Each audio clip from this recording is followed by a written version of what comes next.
Hey SnapFlash fam! Today we're spotlighting a powerful moment from Zimbabwe's parliament. A bold commitment was made to fight gender-based violence and drive true gender equality in the region. Let's break it down. Did you know that over 150,000 women in Zimbabwe have already accessed microloans to escape cycles of abuse and poverty?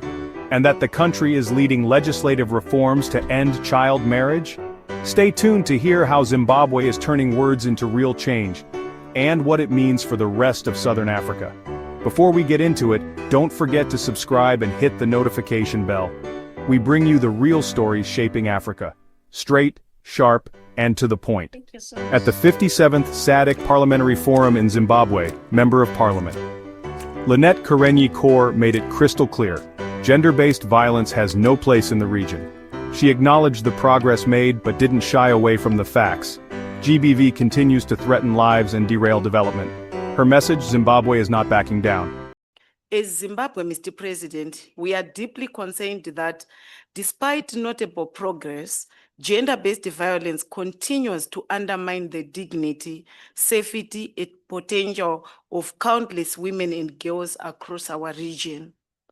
Firstly, on the domestication of the SADC Protocol on Gender and Development, Zimbabwe has taken decisive steps by aligning national legislation with regional commitments.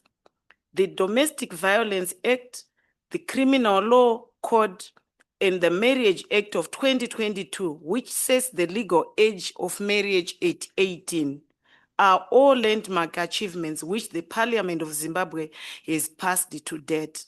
Furthermore, the Constitution of Zimbabwe guarantees gender equality under Section 80, while several legislative measures have been enacted to protect survivors and prosecute perpetrators.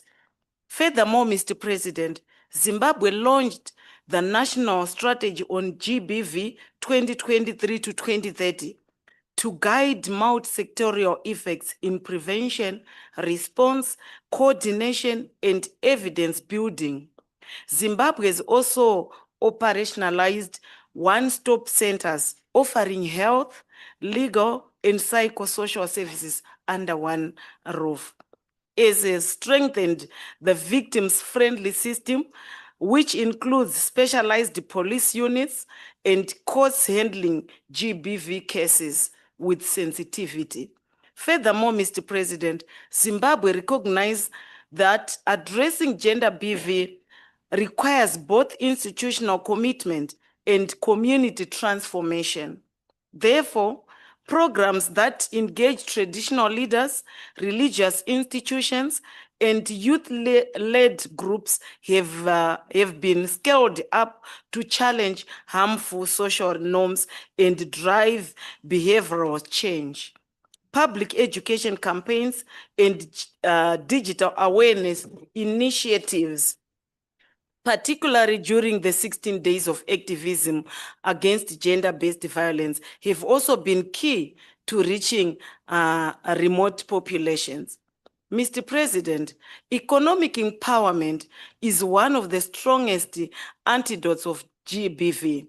Zimbabwe has adopted a multi-layered and inclusive economic empowerment approach under the National Development Strategy 1, NDS1, and the Zimbabwe Gender Policy 2022 to 2030.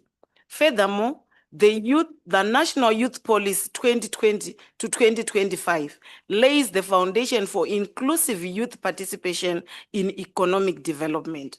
This is further supported by the recently launched Youth Empowerment Strategy. Mr. President, Zimbabwe has optionalized the Women Development Fund, and through the Zimbabwe Women Microfinance Bank has supported over 150,000 women with access to affordable credit since 2018, and this has enabled women to walk away with abusive environments. Additionally, Zimbabwe is preparing to roll out Zimbabwe Digital Skill Development Program, targeting 1.5 million youth with digital training and entrepreneurship development to strengthen employability in a fast-changing global economy. The Youth Empowerment Bank, Mr. President, established by the government, has strides in extending affordability, youth-friendly financing and entrepreneurship initiatives. Mr. President, Zimbabwe remains committed to achieving the targets of the SADC GBV strategy by 2030. Together as a region, we can build a culture that rejects violence and uplifts the dignity of all women, of all people, women, men, girls, and boys alike. Botswana's Deputy Speaker Helen Pushi-Manyoneng delivered a strong message on behalf of the SADC Women's Parliamentary Caucus at the opening of the forum. She urged countries to use data as a weapon against inequality, calling for robust regional tracking systems to ensure progress on gender targets is visible and measurable. She also demanded that gender-responsive budgeting become standard in all national development plans.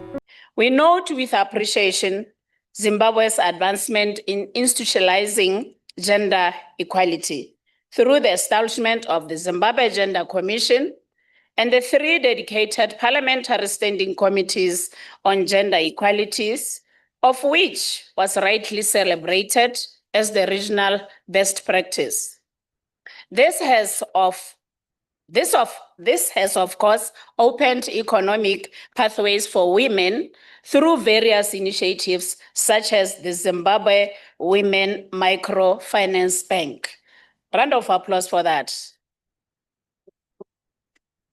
The Regional Women's Parliamentary Caucus has hence been inspired by the success of Zimbabwe's strides in this respect.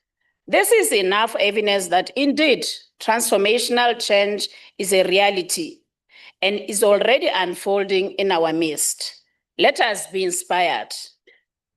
Let us be challenged, and above all, let us remain united in building a region where gender equality is not merely a goal, but a lived and lasting reality. Guests of honor and distinguished delegates, as I conclude, I urge us all to take bold and decisive steps forward. And firstly, we must make gender-responsive budgeting a non-negotiable element of all national planning and resource allocation. Because where we invest reflects what we value.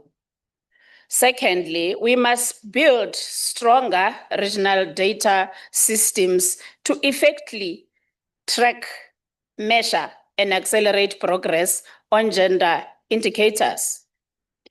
For without data, there can be no accountability. And lastly, we must cultivate structured and sustained male allyship, recognizing that true equality will only be achieved when everywhere, especially those in position of influence, actively contributes to dismantling the structures of inequality. Do you think gender-responsive budgeting and digital empowerment can truly help end gender-based violence across Africa? Or is more radical reform needed? Let's talk in the comments. Your opinion matters. If this video got you thinking, give it a like and share it with someone who needs to hear it. And don't forget to subscribe for more regional insights and bold stories from the continent. From legal reforms to grassroots action, Zimbabwe and Botswana are stepping up big time for gender equality and justice. The SADC Parliamentary Forum has shown that unity, accountability, and innovation are key to transforming lives. Thanks for watching SnapFlash, and remember, change starts with knowledge. See you in the next one. Spent all my life holding all of it closely. I played it innocent, a feel of discontent. I'm finally facing it all, fearless.